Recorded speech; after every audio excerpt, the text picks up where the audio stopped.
Novamente, graça e paz, igreja. Bom dia a todos. Que Deus abençoe a cada um aqui presente, aos irmãos que nos acompanham também pelas nossas redes sociais, pelo YouTube. Nós estamos chegando ao fim do capítulo 9 do Evangelho de João. Nós estamos na série O Eterno Eu Sou. Ok? E tema esta manhã: a misericórdia e o juízo de Cristo. A misericórdia e o juízo de Cristo, na qual nós iremos considerar capítulo 9 de João, dos versos 35 a 41. Certo? O Eterno Eu Sou, a nossa série, poderia ser aqui o Eterno Senhor da Misericórdia, o Eterno Senhor do Juízo.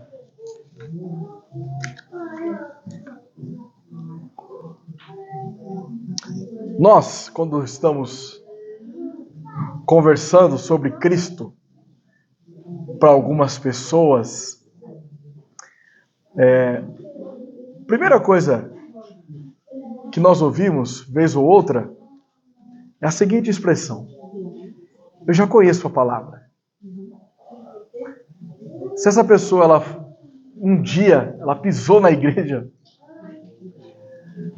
ou se ela tem algum parentesco que pertence a alguma igreja, e aí, independe de qual igreja seja, se for uma falsa igreja ou não, a afirmação que nós temos dessas pessoas é: eu conheço a palavra.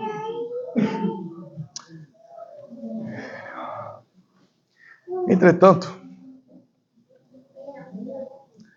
essas pessoas estão cegas. Mesmo estando dentro da igreja, elas podem até ter um conhecimento superficial de quem Deus é. Mas elas não conhecem a palavra. O ponto é que Cristo, Ele é um Deus de misericórdia. E quando nós falamos do Evangelho, principalmente se a pessoa for assim, ela não se define como nenhuma religião. Ela simplesmente fala, eu não acredito, mas também não creio assim. Nós falamos do Evangelho para essa pessoa. E essa pessoa, ela responde positivamente. Certo? Ela fala, nunca tinha parado para pensar dessa forma. Ninguém nunca falou assim comigo. Essa pessoa... Então nós continuamos desenvolvendo o assunto com essa pessoa em outros dias. E aquela pessoa que até um tempo não se definia como nada, agora ela passa a entender que Deus existe mesmo. Não, aprendi. O Mateus Jaconelli explicou para mim aqui, eu passei agora a entender melhor. Isso ainda assim não produz salvação. Mas com conversas constantes, ela acaba se submetendo ao senhorio de Cristo. Ela fala, olha, cada vez que eu me aprofundo no conhecimento de Deus, como nós estudamos, estou entendendo quem eu sou. Conhecendo Deus, que eu sei quem sou. E aí então, ela de uma vez por todas confessa que Cristo é o Salvador da vida dela. Isso é um processo de desenvolvimento da fé. Retorno agora um pouquinho naquele primeiro exemplo da pessoa que eu conheço a palavra. Diferente dessa pessoa que teve uns estágios, eu já conheço, você não precisa me ensinar nada. Quem é você? O que você pensa que você é? Você está agora numa igreja e agora você quer vir ensinar a mim? Só porque você está na igreja você se acha mais santo? Quem você pensa que você é? Eu conheço a palavra. Esse é o típico argumento fariseu. Quem é este homem que se declara Deus e quer nos ensinar? Por acaso nós somos cegos? Por acaso nós não temos entendimento de quem Deus é? Como assim? São obstinados, duros de coração. Se nós olharmos atentamente, no primeiro momento da nossa confissão de fé, no capítulo que nós lemos aqui, no primeiro parágrafo que nós lemos, trata das misericórdias de Deus. No segundo, nós estamos vendo o que Deus faz com esses obstinados. Eles são cegos. Agora, para que essas pessoas sejam libertas dessa cegueira espiritual, somente Cristo indo ao encontro delas. E quando Cristo ele vai ao encontro de alguém, é impossível que não haja transformação. Esse é o primeiro tópico do nosso sermão. Transformação. Note, quando Cristo vai ao encontro, as pessoas, há transformação. Entretanto, quando Cristo ele vai de encontro, aí nós temos o segundo tópico. Ele vai para juízo dessas pessoas. O Evangelho, ele tem um caráter de trazer salvação aos eleitos e a reprovação dos réprobos. Nossa palavra-chave nessa manhã, olha como que Deus trabalha nos seus meios, né? Na semana passada, por pouco, quase tive que pregar à noite, com muito prazer e alegria. E lembra que a palavrinha-chave ia ser a mesma do irmão Leonardo, lembra? Adoração. Mas desenvolvendo mais ainda, nossa palavra-chave de hoje é misericórdia. Os pequenos devem pesquisar o que é misericórdia. Ok, pequenos? Vamos fazer uma afirmação a respeito do nosso sermão. O Senhor Jesus Cristo opera com misericórdia em seus eleitos e com justiça aos obstinados em seus pecados.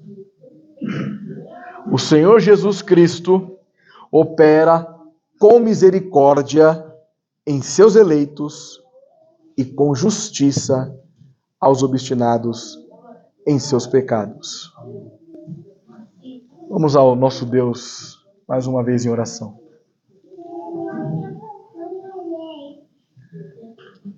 Pai, uma vez mais, nos atrevemos a se achegar ao teu trono de graça. Não por causa de nenhum mérito que nós temos, mas sim por causa da obra de Cristo Jesus, operada com misericórdia em nossos corações, que nos tirou de um estado de cegueira espiritual para um estado agora de uma visão cristocêntrica, na qual o Senhor é quem reina e governa sobre nós. Nós pedimos ao Senhor neste momento para que fale em nossos corações por intermédio da Tua santa palavra. Somos falhos, somos pecadores, mas onde habitou o pecado, superabundou a graça de Deus.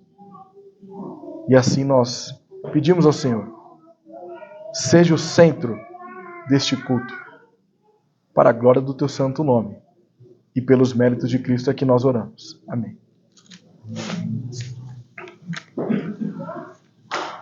Para o primeiro tópico, sobre transformação, nós iremos considerar os versículos 35 ao 38 do Evangelho de João, no capítulo 9. Antes, eu farei a leitura por completa, e aí então depois nós iremos considerar estes 3 versículos iniciais. Ouvindo Jesus que o tinham expulsado, encontrando-o, lhe perguntou: crês tu no Filho do Homem? Ele respondeu e disse: quem é, Senhor, para que eu nele creia? E Jesus lhe disse: já os tem visto, e é o que fala contigo. Então afirmou ele: creio, Senhor, e o adorou. Prosseguiu Jesus: eu vim a este mundo para juízo, a fim de que os que não veem, vejam, e os que veem se tornem cegos. Alguns dentre os fariseus que estavam perto dele perguntaram-lhe: acaso também nós somos cegos? Respondeu-lhe Jesus: se fosseis cegos, não terias pecado algum. Mas porque agora dizeis: nós vemos, subsiste o vosso pecado. Precisamos aqui fazer uma recapitulação deste capítulo. No primeiro momento, o texto diz que Jesus Cristo viu o homem cego. Ele estava na sarjeta, estava mendigando, estava desprezado. Se esse termo fosse utilizado na época, ele seria uma vítima da sociedade. A sociedade oprimia as pessoas que tinham comorbidades, diferentemente nos dias de hoje, que nós temos acessibilidade e facilitações para pessoas com deficiência física. Naquela época, aquilo ali era tido até como pecado. Lembram? Quem foi que pecou? Ele ou os pais? Então este homem estava nessas condições. Mas Jesus viu. Então Jesus ele vai ao encontro deste homem para mudar a história dele. Jesus vai ao encontro dele para dar vista ao que estava cego. Só que o que Cristo realizou na vida deste homem é mais profundo do que a cura de uma cegueira física. Nós vamos discorrer um pouquinho sobre isso. Depois de Jesus ter operado o milagre na vida daquele homem, o texto diz que ele é convocado pelos fariseus,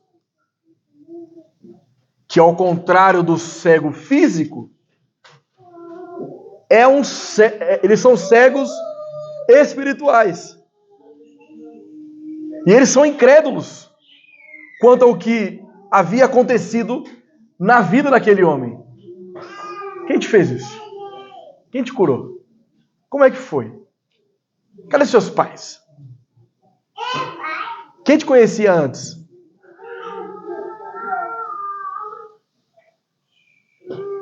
E agora, o homem que era cego, mas que teve um encontro com Cristo, agora ele é um homem que enxerga fisicamente e está num processo de desenvolvimento de enxergar plenamente as coisas espirituais. E ele não se curva diante dos ataques farisaicos. Ele não blasfema contra Cristo. Ele não profere palavras torpes a respeito de Cristo. Note que ele estava ainda um pouco confuso, o homem Jesus, depois ele é um profeta, depois é um homem de Deus. E aí então, ele é excluído do templo. Tu és nascido todo em pecado e nos ensina a nós. E o expulsaram. Porque aquele homem já não era mais quem eles... Note, enquanto ele era ainda um cego miserável, ninguém expulsava ele. Era permitido que ele pedisse esmola. Mas agora houve uma transformação neste homem. O que significa transformar? Transformar significa uma mudança radicalmente em caráter, condição ou natureza interior. Em Romanos 12, 2, o apóstolo Paulo exortou os cristãos a não se conformarem com este século, mas a se transformarem pela renovação da mente. Ok? Os seguidores de Cristo, eles não devem agir de acordo internamente ou na aparência com os valores ideais e comportamento de um mundo caído. Eles devem continuamente renovar a mente através da oração, do estudo da palavra de Deus, pelo poder do Espírito Santo, e assim ser transformados à semelhança de Cristo. Certo? Agora, nós estamos então diante de um contexto em que aquele homem que havia sido encontrado por Cristo, tinha sido visto por Cristo, tinha sido curado por Cristo e tinha sido excomungado por causa de Cristo, agora ele está caminhando. Agora a principal religião daquela época o excluiu. Agora ele não tinha mais para onde ir. Primeiro que ele estava sob o governo do Império Romano. E ele era um judeu, um israelita. Mas agora os próprios judeus também excluíram ele. Todos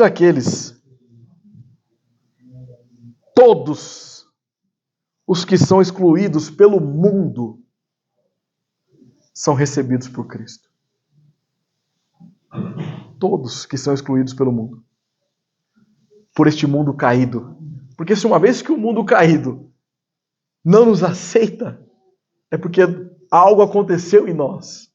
Uma transformação que nos difere de todo o resto do mundo.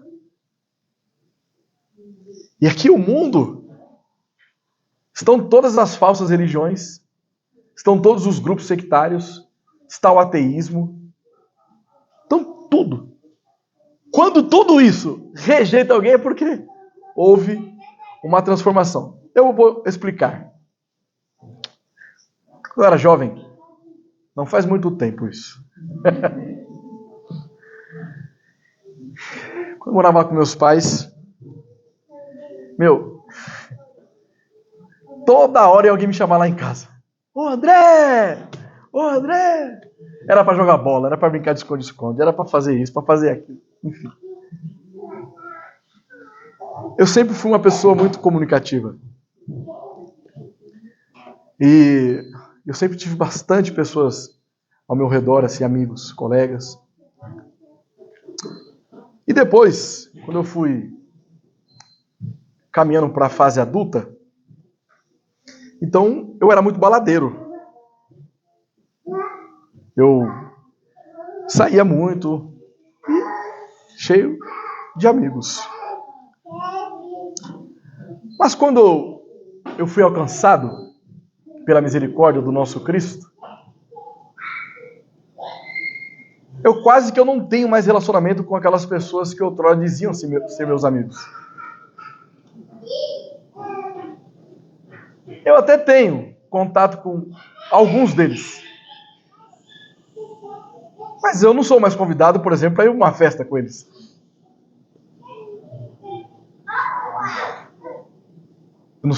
Eu não sou convidado para viajar com eles.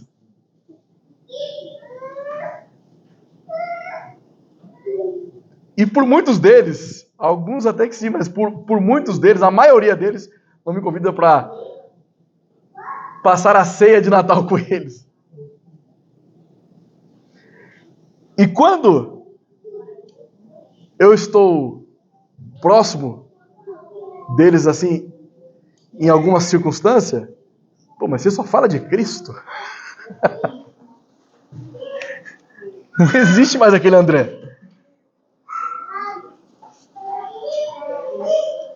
Para que Cristo me recebesse, ele teve que me tirar do poder das trevas e me colocar no poder da luz. Cristo, com suas fortes mãos, ele nos puxa do meio daquelas pessoas que são inimigas da cruz de Cristo. Ele arranca com fortes e poderosas mãos. Mateus Jacodelli, você não deve se relacionar com essas pessoas.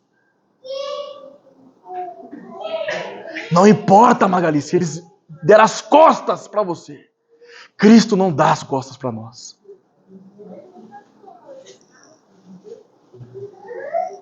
O texto diz, ouvindo Jesus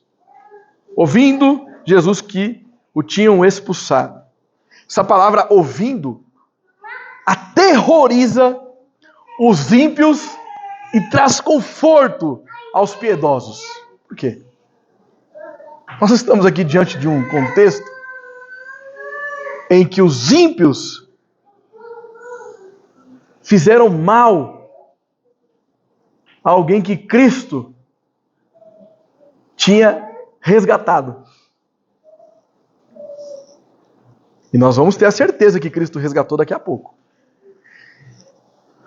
Agora, isso nos mostra que ainda que os ímpios eles agem contrário a nós, fazem mal a nós, nós não estamos desamparados. Cristo, ele está ouvindo tudo aquilo que estão falando contra o seu respeito. E isso nos traz o quê? Conforto, porque nós sabemos que temos segurança em Deus. Agora, note uma coisa muito interessante. Que no versículo 1, Jesus viu o cego e foi até ele. Não é verdade? Agora, no versículo 35, ele ouviu a respeito do homem que havia sido curado. No primeiro momento, Cristo vê e vai até ele. No segundo momento, Cristo ouve a respeito dele e vai novamente ao encontro dele. Jesus sempre será a nossa providência em nossas necessidades. Ele estava tão aflito durante a trajetória da sua vida, porque ele tinha uma enfermidade que impossibilitava de contemplar, por exemplo, a revelação geral, né, de contemplar as coisas. Ele não conseguia ver, ele poderia sentir, tocando no seu tato, no olfato, mas ele não conseguia enxergar, conseguia ver. Imagina o sofrimento dos nossos irmãos que são cegos, de querer poder enxergar alguma coisa e não pode. Mas Cristo, apesar da cegueira daquele homem, Cristo enxerga ele. Assim como os nossos irmãos que são cegos não estão desamparados porque Cristo enxerga eles. Vê as nossas aflições, vê as nossas necessidades, e Ele é a providência disso. E Ele não somente Ele opera o milagre em nossas vidas, mas como Ele também preserva nossas vidas. Cristo não simplesmente chegou em nossas vidas, transformou nós e falou: agora se vira, Noemi. Cristo, ele atendeu às suas necessidades, mas ele ainda preserva para que você fique firme na fé. Ele ouviu a respeito do que tinha feito com aquele homem, mas ele vai até ele, mostrando para nós que em nenhuma circunstância ele nos abandona. E nós vamos entender isso no próximo capítulo também, sobre o verdadeiro pastor, o bom pastor. Agora, queria que os irmãos olhassem comigo em Jeremias 23:3.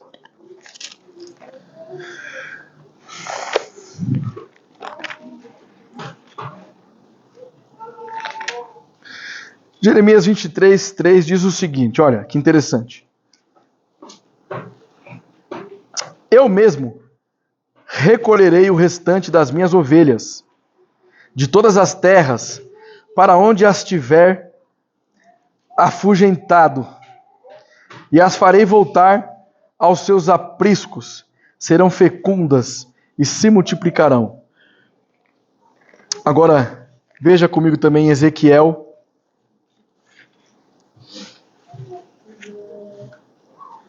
34:16.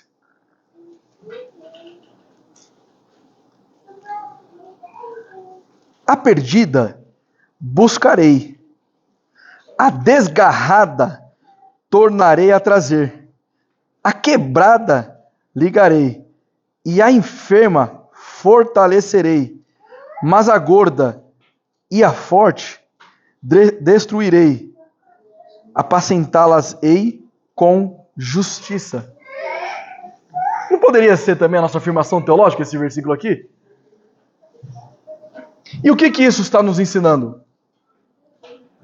Que não importa a circunstância em que nós estávamos ou estamos, Cristo é quem nos guarda, Cristo nos preserva, é Ele quem nos amou primeiro. Nós não declaramos que amamos Ele porque somos pessoas boazinhas. O fato de nós dizermos que amamos a Deus é porque Ele amou a nós primeiro e abriu o nosso entendimento para que nós pudéssemos entender quem Ele é.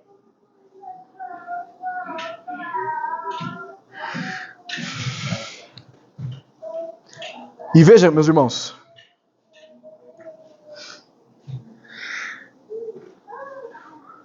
olha a pergunta de Jesus Cristo, quando ele encontra: crês tu no Filho do Homem? É uma única pergunta necessária que Cristo faz. O que ele está querendo dizer é o seguinte: olha, você já foi curado, você agora pode ver. Ah, você foi humilhado pelos fariseus? Então pergunta isso. Ah, e aí, como é que eles descobriram que você era cego? E aí, será que você falou alguma coisa mal de mim lá? O que foi aqui? Como é que foi o interrogatório lá? Uma pergunta objetiva. Você foi curado da sua cegueira física. Mas e agora?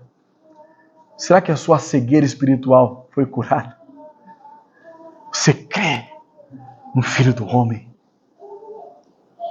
Vocês lembram o que significa a expressão Filho do Homem? Representa autoridade. Representa que Ele tem poder para perdoar os nossos pecados. Representa o sacrifício que Ele irá passar por nós. Nesse momento aqui, Ele iria passar por nós, isso já aconteceu.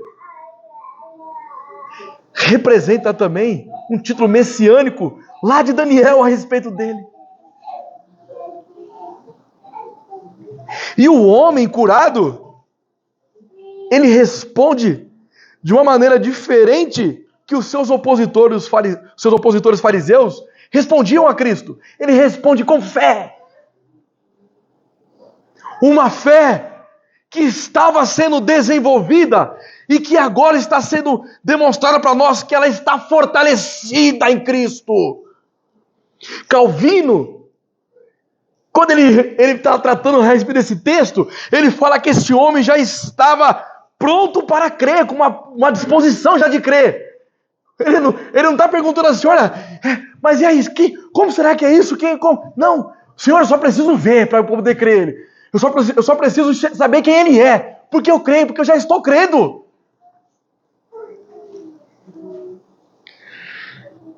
Note, ele tinha uma predisposição, porque se vocês lembram, ele chama Cristo de profeta. E isso traz a ideia de um homem notável, digno de respeito. Vocês lembram de João Batista? Ele era tido como profeta. E Herodes tinha medo de aplicar uma execução nele para que o povo não se rebelasse contra ele. Por quê? Porque ele tinha respeito pelas pessoas. Então, quando o homem curado, ele responde que Jesus Cristo é um profeta para os fariseus, olha, eu tenho respeito por esse homem.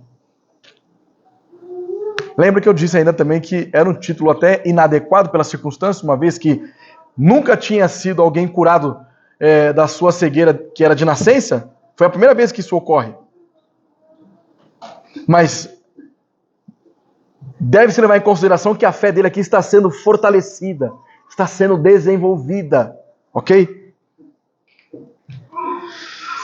Então, quando ele demonstra que ele tem um certo respeito por Cristo, agora Cristo fala para ele, olha, você crê no Filho do Homem? Da mesma maneira em que quando Cristo passou a pasta de barro nos olhos dele e falou, vai lá no tanque de Siloé, ele não questionou, ele também não questiona agora. Ele só pergunta quem é. Eu já creio já. E aí Cristo responde para ele o seguinte, já o tens visto e é o que fala contigo. Eu gosto muito de uma ilustração que constantemente o irmão Leonardo usa quando ele vai falar sobre a depravação total. Que o morto não responde. Está morto. Espiritualmente ele está morto. Então ele não pode responder com fé a oferta do Evangelho porque ele está morto. Não é assim? Esse homem, Jesus era muito falado naquela época. Talvez, provavelmente, ele já tinha ouvido falar de Jesus quando ele estava na sarjeta. Mas isso nunca fez com que ele fosse atrás de Cristo. Porque além de ele estar cego fisicamente, ele também estava cego espiritualmente, percebe? Ele não conseguia ir até Cristo. Talvez ele já tinha ouvido de vários milagres que Jesus havia feito. Mas provavelmente, talvez ele também, não tinha uma compreensão certa de quem Cristo era. Por isso que ele nunca foi ao encontro de Cristo. Olha, se Cristo curou o paralítico, ele pode curar eu também na minha cegueira, eu vou lá atrás dele. Não. Talvez ele fosse até um incrédulo como os próprios fariseus. Até porque, mas como assim fariseu podia ser convertido? Pode, o apóstolo Paulo era um. Então, quando a gente fala aqui dos fariseus, eu não posso também, lembra que a gente não pode empregar que seja todos, sem exceção? Mas a religião farisaica era fazer oposição a Cristo. Então talvez esse homem aqui também não tinha uma compreensão de que Cristo poderia salvá-lo. E ele estava lá, na sarjeta, até Cristo ir até ele. Estava morto em seus delitos e pecados. Ele não podia ter nenhum tipo de reação. Mas agora, Cristo opera de duas maneiras na vida dele. O morto não pode responder com fé à oferta do Evangelho. Mas olha o privilégio que esse homem teve. Porque agora ele vê Cristo e ouve Cristo. Cristo deu vida para ele. Agora você está apto para me enxergar fisicamente e espiritualmente, mas também de ouvir a minha palavra. E quando você escuta a minha palavra, você será apacentado por mim. As minhas ovelhas escutam a minha voz. E esse homem aqui agora estava escutando a voz de Cristo e declarando: eu creio no pastor, eu creio no Senhor Jesus Cristo. E ele diz: creio, Senhor, e o adorou. A adoração, ela traz um sentido de reverência e declaração de submissão a Deus. Certo? O conceito de adoração, ele é bem maior do que isso, tá? Ele é muito mais extenso.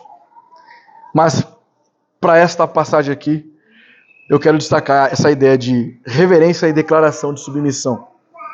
2 elementos fundamentais são necessários para a verdadeira adoração. O primeiro deles é que a revelação mediante a qual Deus se mostra ao homem.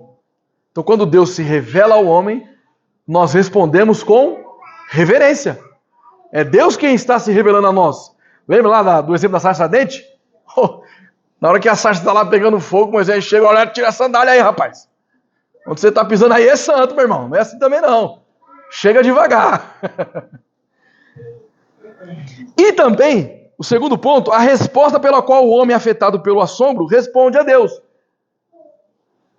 Moisés fica aterrorizado quando ele vê aquela sarça ardente. O negócio não pega, está pegando fogo e não consome a árvore. Só que quando ele escuta a voz de Deus, ele tem temor a Deus. Meus irmãos, Deus não é um cara grandão. Um homem grandão. Deus não é um homem grandão. As pessoas, olha, quando lê aquelas expressões que a terra é o estábulo dos pés de Jesus Cristo, Deus é um homem grandão. Deus não é um homem grandão. Deus é um ser imaterial, transcendental, onipotente, onipresente, onisciente. Deus é poderoso. Deus é santo. Não existe nada equivalente a Deus. Então a nossa resposta à revelação de Deus a nós é uma resposta de reverência e submissão. Tenham reverência no culto a Deus. Não venham no culto como um passatempo. Não venham ao culto para tirar um descanso. Não venham ao culto por uma obrigação. Dessa forma, pode ir embora. Isso aqui não existe. O culto é um lugar de adoração e reverência ao Senhor. Mas a nossa vida, qual é o fim principal do homem?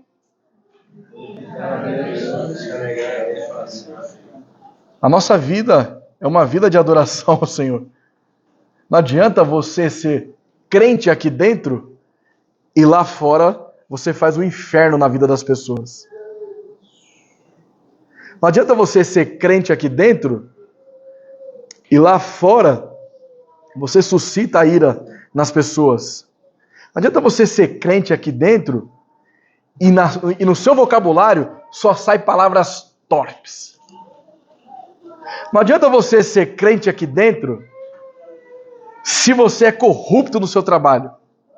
Não adianta você ser crente se você é uma péssima mãe, um péssimo pai, uma péssima esposa, um péssimo marido. Não adianta. Ao fazer isso, você está amontoando brasas de fogo contra a sua cabeça, que vai arder eternamente no inferno. Se nós não nos submetermos à autoridade e ao senhorio de Cristo e adorá-lo com reverência, nós somos piores do que os fariseus. Porque estamos demonstrando que conhecemos a Deus e, conhecendo a Deus, nós estamos blasfemando contra Ele com a nossa vida ímpia e perversa, que usa uma capa de pessoa cristã. Agora, nós percebemos que esse homem, ele confessa a Cristo oralmente e a sua postura corporal realizou a adoração necessária. Então, lembra dos dois fundamentos? A primeira é que diante da revelação mediante a qual Deus se mostra ao homem, então ele pergunta, olha, quem é? Cristo passou, ele está aqui, estou na sua frente. E aí a resposta dele, ele afetado por um assombro, olha, esse é o Filho de Deus, está aqui comigo, foi ele que me curou, eu creio, e adorou. Note agora o desenvolvimento da fé deste homem, meus irmãos. Por que ele foi transformado? Ele foi transformado porque ele responde com fé a respeito de Cristo. E aqui nós percebemos isso através de toda a trajetória deste homem ao ter o primeiro encontro com Cristo. Versículo 11, ele é o homem Jesus. Versículo 17, Jesus é um profeta. No versículo 33, ele é um homem de Deus. No versículo 35, ele crê no Filho do Homem. E no versículo 38, ele adora o Filho do Homem. É a fé desse homem sendo desenvolvida, sendo fortalecida. E agora, depois de ser excomungado pelo mundo, depois de ele ter sido excomungado do templo, ele é aceito pelo Senhor do templo. Glória a Deus. Cristo deve ser adorado pela fé do coração, pela palavra da confissão e pela nossa reverência. Isso só acontece em nossas vidas porque Ele foi misericordioso para com nós e nos transformou, nos tirou da cegueira espiritual para agora uma visão de quem Ele é de fato, porque Ele se revela a nós. E quando Ele se revela a nós, nós desenvolvemos conhecimento a respeito de quem Ele é, e isso nos impulsiona à adoração. Então nós temos a teologia e a doxologia, que foi o que nós aprendemos aqui hoje pela manhã. Eu confesso que quando eu estava preparando o sermão, eu não sabia que ele ia fazer tanta referência ao que eu dei aqui no estudo pela manhã. Glória a Deus por isso. Deixa eu tomar uma água, meus irmãos. Juízo.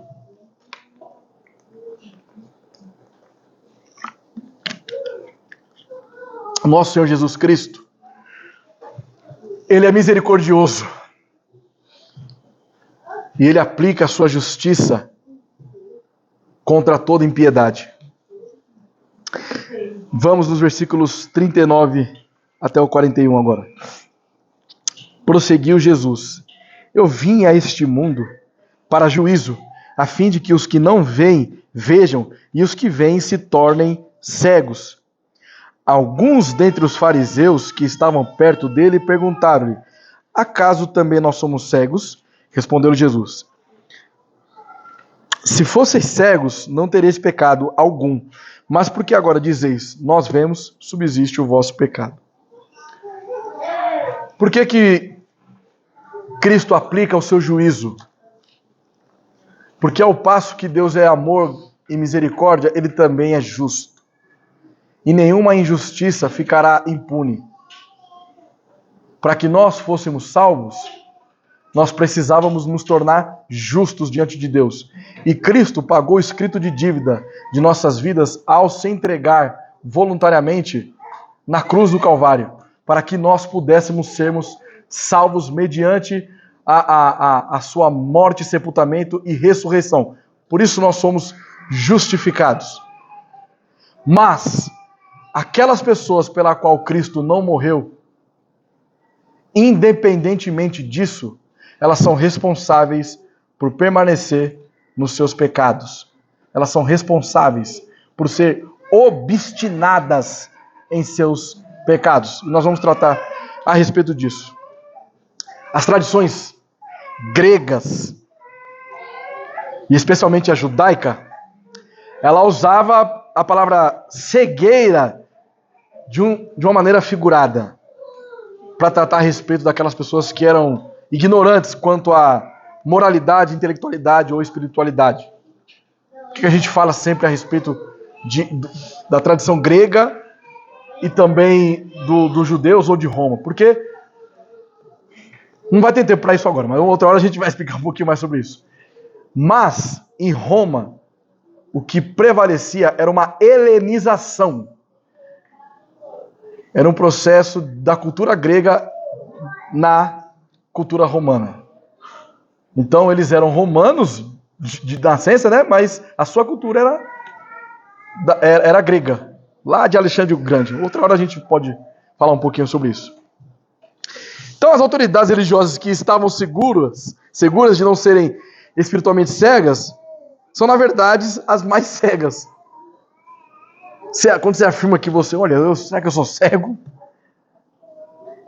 E você não tem um conhecimento de Cristo, você realmente é mais cego ainda. Porque você quer se passar por uma pessoa que não é cega, não tendo conhecimento de Deus. Você é mais cego ainda. Então, abrir os olhos de cegos seria uma característica messiânica e demonstra a incapacidade dos fariseus de se lembrarem das promessas proféticas do Antigo Testamento. E quando tem promessa do Antigo Testamento, o que nós fazemos? Nós lemos. Vamos lá. Salmo 146, 8.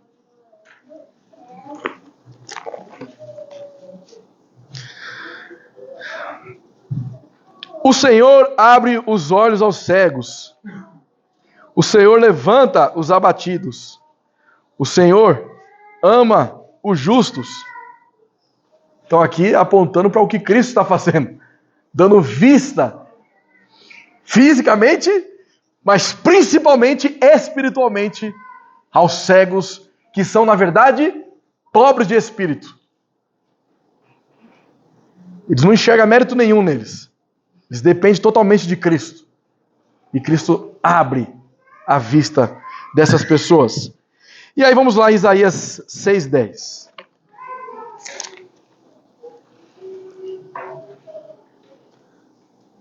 Torna insensível o coração deste povo, endurece-lhe os ouvidos e fecha-lhe os olhos, para que não venha ele a ver com os olhos, a ouvir com os ouvidos e a entender com o coração, e se converta e seja salvo. Olha a oração aqui. Eles são cegos, obstinados. Cristo não morreu por essas pessoas. E mesmo assim eles são responsáveis por tudo isso. Ontem eu estava na casa de dois amigos. Estava falando um pouquinho, irmão Leonardo, a respeito da concorrência divina. Então aqui, ao mesmo passo que é Deus que está fazendo, o homem também é responsável. Então, no versículo 39, nós estamos vendo aqui que o que Cristo está demonstrando para quem está ouvindo ele é o seguinte: a cura deste homem aqui é um sinal e tem um propósito específico de apontar para uma cura de uma cegueira espiritual. É algo maior. Essas pessoas, ainda que elas morressem cegas, mas se elas fossem abertos os olhos delas espiritualmente, elas seriam salvas a si mesmas. Agora vocês que enxergam, acreditam também não estar cegos quanto ao respeito de Deus, estão obstinadamente mortos em seus delitos e pecados, o que espera vocês é a condenação. E Cristo ele faz uma declaração de inversão das coisas aqui, porque é uma pessoa que era cega, mas que agora vê, era rejeitado pelos judeus, mas que agora é salva, e aqueles lá que nunca foram cegos fisicamente, mas que acreditavam ser salvos pelos méritos de Abraão, pelos méritos de Moisés, Agora, eles estão cegos agora. Note, algumas pessoas entendem isso aqui como se fosse um decreto ou uma condenação. Mas isso é a providência divina. É Deus cuidando para que as coisas aconteçam. Deus, ele é amor e Deus é justiça. Nós glorificamos a Deus pelo amor gracioso de Deus ao salvar pecadores. Mas nós também glorificamos a Deus quando ele aplica a sua justiça e condena os réprobos. Nos alegramos quando Deus faz isso, porque está mostrando que ele é um Deus que é totalmente justo. É duro isso que eu estou falando, mas é a verdade. Note, aqui, esses homens, eles estão o quê? Mortos em seus delitos e pecados. Eu quero destacar uma coisa para os irmãos. Quando nós falamos de morte nos seus delitos e pecados, eu estou pensando na doutrina da depravação total. Não é isso? O que ela não significa e o que ela significa? Então aqui eu quero tratar com os irmãos um conceito um pouco filosófico entre potência e querer. Aquelas pessoas, por que Deus é justo ao condenar essas pessoas, mesmo que Cristo não morreu por elas? É um dos maiores questionamentos, principalmente dos arminianos, né? Mas veja, todas essas pessoas que estão mortas em seus delitos e pecados, e pela qual Cristo não morreu, não é que elas não podem ir até Deus. Estou pensando em potência. Elas não estão impedidas. Deus não está imputando pecado nessas pessoas e falando assim, empurrando o pecado, vocês não vão vir, eu estou colocando pecado em vocês. Ele não está fazendo isso. Ele simplesmente não está salvando essas pessoas. O que está acontecendo aqui? Que elas não têm o querer. As pessoas mortas em seus delitos e pecados, elas não querem ir até Deus. E Deus não faz o que na vida delas? Não transforma como Ele transformou nossas vidas. Mas quem é culpado dos pecados delas? São elas mesmas. Deus não está imputando pecado nelas. Elas estão pecando deliberadamente, por sua própria vontade. Elas estão caminhando para a perdição. Deus não está fazendo com que elas caem no pecado. É elas mesmas que estão buscando. Agora, de uma certa forma, isso também está dentro da providência de Deus. Essas coisas acontecem dentro da vontade de Deus. Aí você vai falar, mas será que é justo isso? O apóstolo Paulo vai falar assim, quem é você, barro, para questionar o oleiro? Ele faz as coisas do jeito que ele quer. Ele estabelece o início, o meio e o fim. E toda a raça humana calem-se diante de Deus. Considerações finais. Eu caí no engano de acreditar que esse sermão seria menor por causa da quantidade de versículos, né? Errei novamente. Mas enfim. Vamos lá. Queridos, às vezes, pela nossa limitação, nós acreditamos que Deus ele está ausente de nossas aflições. E aí o que acontece? Aí você vê os seus amigos falando mal de você, no seu trabalho, as pessoas querendo te dar a rasteira, as pessoas falando mal de você pelas costas, fofocando a seu respeito.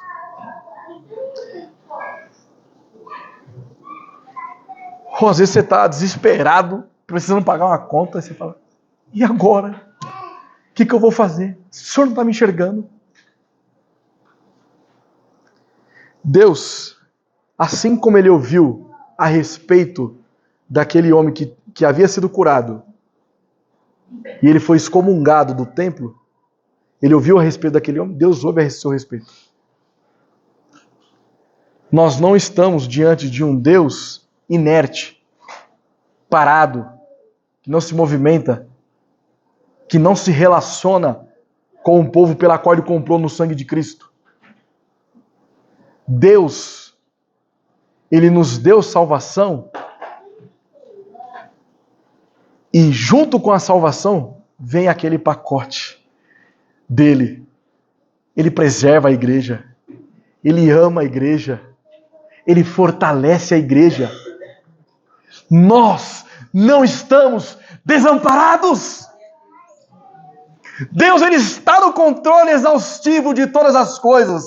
Nas suas aflições, ele é Deus. Nas suas dificuldades, ele é Deus. Nas suas provações, ele é Deus. Na sua alegria, ele é Deus. Ele é Deus, irmãos. Nos alegremos em confiar na providência divina de um Deus que pode todas as coisas. E esse homem, ele foi expulso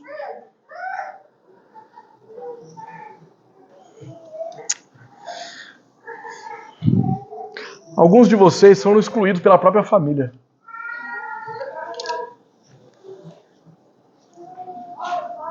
Por causa de Cristo. Então, se vocês têm parentes ímpios, não querem se relacionar com nós, porque somos cristãos.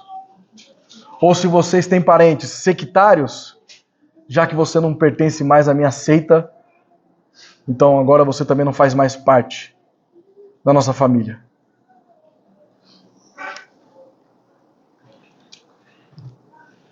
Uma palavra de conforto a todos nós. Cristo continuamente nos sustenta, nos dá força para caminhar.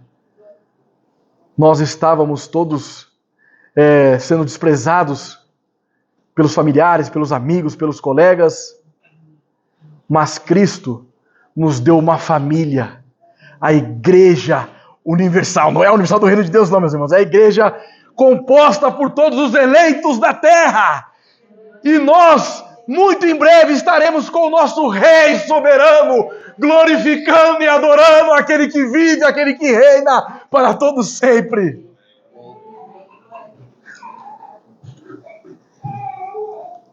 Nós devemos cuidar da nossa salvação, nos fortalecendo na fé, em vez de injuriar os incrédulos. Então essas pessoas que nos rejeitaram, ou essas pessoas que levam o nome de Cristo ao vitupério, ao escárnio, ai deles. Entretanto, quando Cristo chama o homem agora curado, ele diz apenas uma coisa: crês tu no Filho do Homem? E não está se importando o que os fariseus falaram.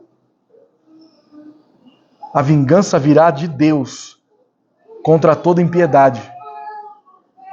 Nós devemos tão somente nos gloriar na presença de Cristo. A nossa glória é fazer com que Cristo seja glorificado. E meus irmãos, esses homens que estão obstinados em seus pecados, eles são assim porque eles são incrédulos. E a incredulidade é a origem de todo pecado. Então, por que na sua vida você, mesmo estando na igreja, mesmo você sendo batizado, mesmo você estudando teologia sistemática, mesmo você lendo os comentários bíblicos, mesmo você participando das escolas bíblicas dominical, ainda assim, você parece que as coisas não fluem. Por que acontece isso? Porque quando nós estamos querendo aprender as coisas apenas por causa de intelectualidade, nós estamos nos distanciando da glória de Deus. E aí isso demonstra o quê? Incredulidade. Então a pessoa que escuta constantemente aqui na igreja que nós devemos orar, e ela passa uma semana sem nem falar com Deus, incrédula.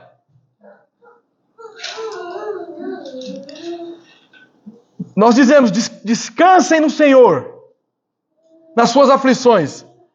Vem para a igreja, está pensando na dívida que vai pagar amanhã.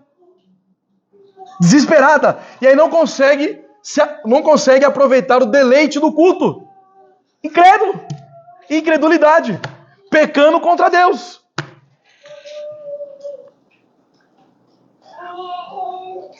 Nós temos disponível hoje, por exemplo, nós temos reunião de oração.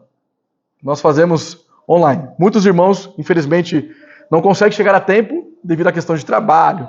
O trânsito de São Paulo é uma loucura. Agora, os irmãos vão ter férias. Ou às vezes cai num feriado. Ou às vezes chegou mais cedo. E ainda assim não participa? Isso é o quê? Incredulidade. Está demonstrando que eu não acredito no poder da oração. Eu não acho que isso vai me beneficiar em nada. Pecamos contra a igreja de Cristo, pecamos contra Deus. Nós não somos fariseus, irmãos. Nós sabemos quem Cristo é. Nós não devemos agir como se não soubéssemos quem Ele é. Ele pagou um alto preço na cruz. E Ele nos chama ao arrependimento. Arrependa-se da incredulidade. Descanse na santa providência do nosso Deus. Amém.